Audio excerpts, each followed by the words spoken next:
इस दफ़ा अगर अवाम बाहर आई तो ये गवर्नमेंट से संभाली नहीं जाएगी।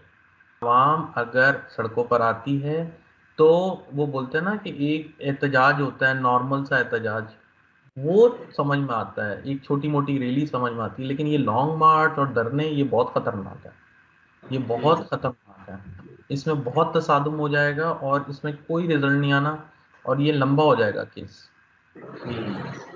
यानी आप ये कह रहे हैं कि जो लॉन्ग मार्च की बातें कर रहे हैं, एहतजाज की बातें कर रहे हैं, सड़कों पर आने की बातें कर रहे हैं, तसादुम की बातें कर रहे हैं, वो इमरान खान के दोस्त नहीं है और बल्कि दुश्मन है और पार्टी को भी कमजोर कर रहे हैं और इमरान खान को भी गलत डायरेक्शन पर डाल रहे हैं। बिल्कुल सर, बिल्कुल यही मैं आपको बोल रहा हूँ। देखें, कुछ वक्त होता है जिसमें एक्शन लिया जाता है, कुछ वक्त होता है जिसमें बैक ऑफ किया जाता है। ये बैक ऑफ करने वाला टाइम है, इसमें एक्शन लिया जाएगा तो काम खराब हो जाएगा, उसमें रिएक्शन हो जाएगा। तो इसीलिए मैं 2-3 हफ्ते से आपको एक ही बात कर रहा हूँ कि dialogue is the best way. और काफ़ी नाजरीन मैसेज भी करते हैं कि यार डायलॉग कैसे होगा, गवर्नमेंट नहीं मान रही। अब डायलॉग ऐसे होगा कि कुछ मानी जाएंगी, कुछ मनवाई जाएंगी। आप एक बात पे स्टिक नहीं रह सकते, आप हमारी ही सुने या हम जो चाह रहे हैं वो ही करें, क्योंकि आप गवर्नमेंट में नहीं है, अभी तो आप जेल में हैं। तो आप जेल से तो निकलें, पहले जेल से निकलेंगे तो बहुत कुछ हो जाएगा। लेकिन आप अगर एक ही उसमें रहेंगे कि आवाम बाहर निकल आए और आवाम एहतजाज करे, तो इसमें सिर्फ तसादुम है, किसी का कोई भला नहीं है, सिर्फ नुकसान है और पाकिस्तान का ही नुकसान होगा। अच्छा, इमरान खान की रिहाई के लिए या जो केसेस इमरान खान पर बनाया उनमें रिलीफ के लिए वो बाहर से दबाव आता हुआ आपको नजर आ रहा है? वैसे तो इनडायरेक्टली दबाव पीटीआई की फेवर में ही है, लेकिन इससे हटकर कि सऊदीया या यूएई या कतर, पाकिस्तान के जो 200 मालिक हैं, यूके में तो इलेक्शन चल रहे हैं, लेकिन जुलाई में वहां पर भी गवर्नमेंट आ जाएगी। यूरोपीय यूनियन की भी अभी रिपोर्ट नहीं है इलेक्शन के हवाले से। कुछ और प्रेशर, इस तरह की चीजें आपको नजर आ रही हैं? अगर तो हालात ऐसे ही रहे तो मुझे ऐसा लगता है सितंबर में नहीं आएगा, बहुत प्रेशर आएगा, क्योंकि मेजर चेंजेस खान साहब के जायचे में सितंबर में है। जिसकी वजह से मैं बोल रहा हूँ कि सितंबर ऐसा टाइम होगा जिसमें खान साहब आराम से बाहर आ सकते हैं। अच्छा, मैंने इससे आपको पहले, जी जी जी, जी जी। इससे पहले मुझे ऐसा लगता है कि अगर ये डायलॉग पे काम करें या कुछ मुज़ाकरात पे काम करें तो आ सकते हैं, लेकिन अगर ये जो अपनी पॉलिसी पे चल रहे हैं या जो इनको गाइड कर रहा है वो सही गाइड नहीं कर रहा। अच्छा, मैंने एक एस्टेब्लिशमेंट की आपसे बारे में पूछना था, बल्कि चले नाम ही ले लेते हैं, पाकिस्तान के army chief general Asim Munir. हम्म। उनके मुस्तकबिल से भी बहुत सारी चीजें जुड़ी हुई हैं और कहा जाता है कि पाकिस्तान में आर्मी चीफ का जो मुस्तकबिल है वो डिसाइड करता है मुल्क के मुस्तकबिल के बारे में।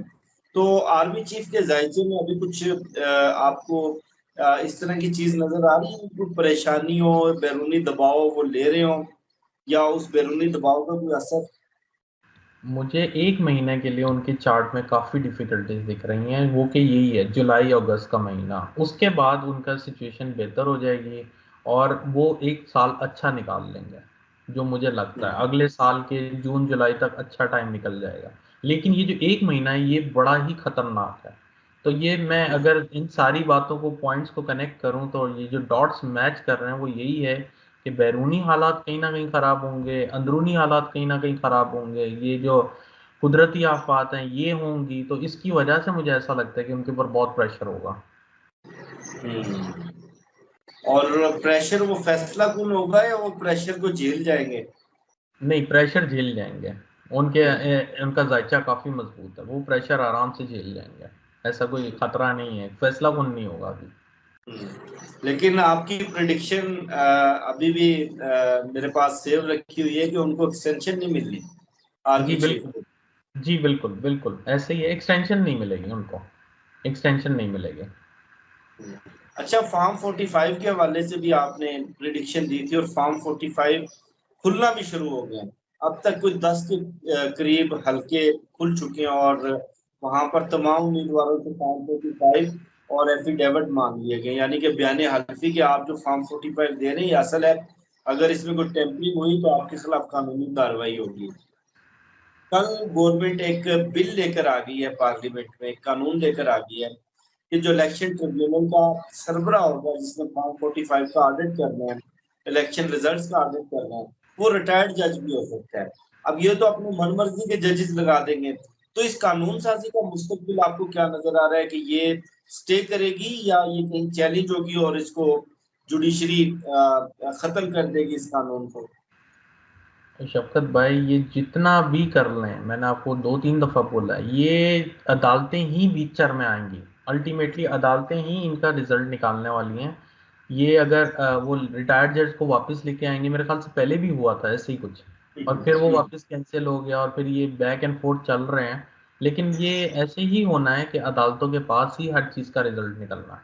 तो ये जितने मर्जी वो बिल लेकर आ जाएं, जो मर्जी कर लें, कुछ भी नहीं मिलने मिलाने वाला। ये अल्टीमेटली रिजल्ट अदालतों के पास ही निकलेगा इनका। आप इसकी तो टेंशन छोड़ ही दें। मौसम के हवाले से आपने प्रिडिक्शन दी थी कि पाकिस्तान में सैलाब का खतरा है। उस हवाले से थोड़ा सा डिटेल से बताइएगा हमारे नाज़रीन को कि किस तरह के मौसमी हालात का सामना करना पड़ सकता है और कितनी शिद्दत होगी जो अभी मानसून स्टार्ट हो रहा है। ये जो मॉनसून स्टार्ट हो रहा है ना, मुझे यहाँ तक याद पड़ता है, एक वक्त था 2004 या 5 का। उस वक्त बहुत खतरनाक मॉनसून आया था मुंबई में, इंडिया में। आपने सुना होगा। और तो वो पूरा जो मुंबई है वो पूरा डूब गया था, ऐसे ही कुछ था कहानी।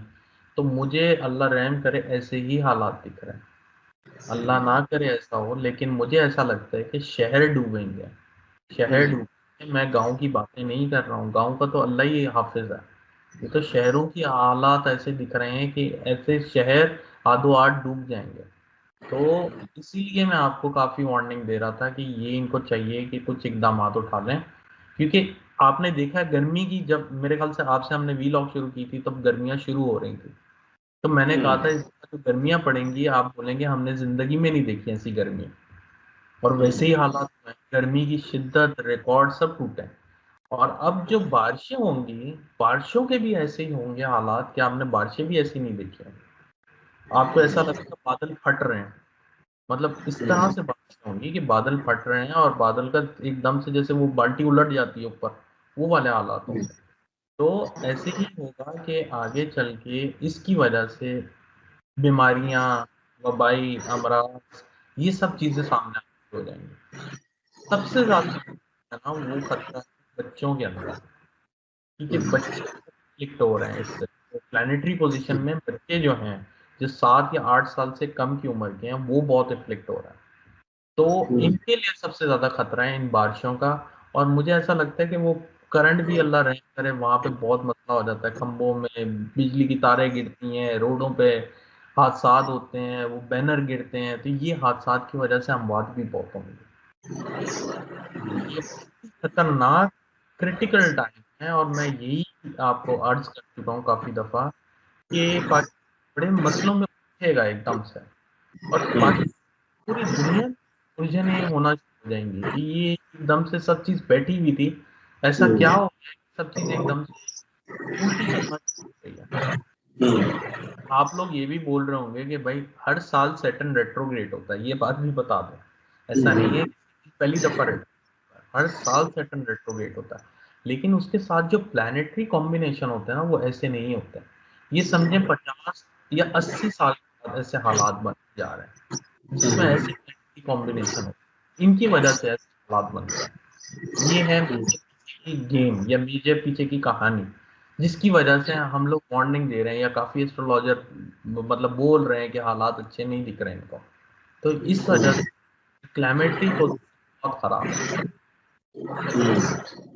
तो इन हालात का असर हुकूमत पर भी आएगा?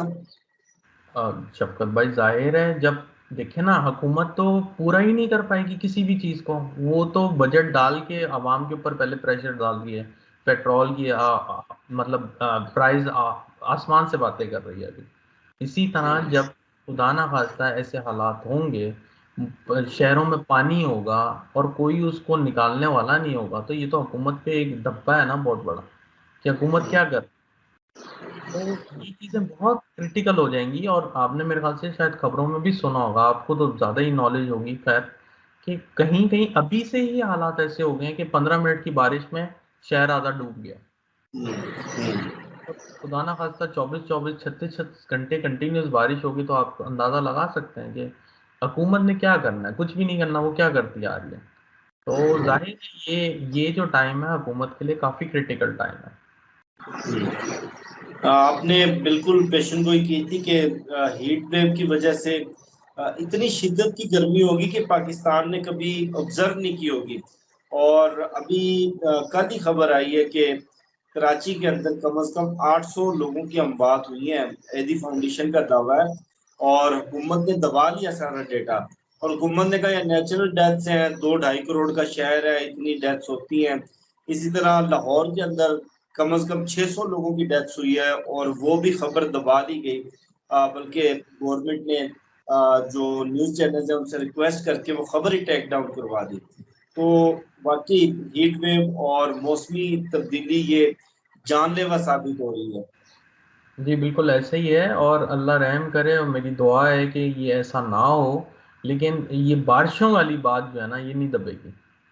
और आपको एक और बात भी बता दूं, वो बारिशों से मुझे याद आया है, कहीं ना कहीं ये वापस आपको कोई प्लान, जो प्लेन है उसकी इमरजेंसी लैंडिंग होते हुए भी दिखेंगे, due to any reason, may be कोई फ्यूल या इंजन प्रॉब्लम की वजह से।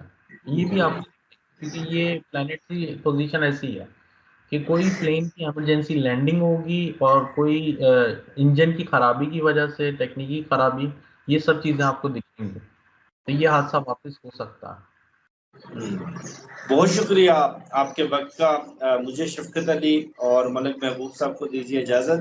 इंशाल्लाह फिर आपसे नेक्स्ट वीडियो मुलाकात होगी। अल्लाह हाफिज।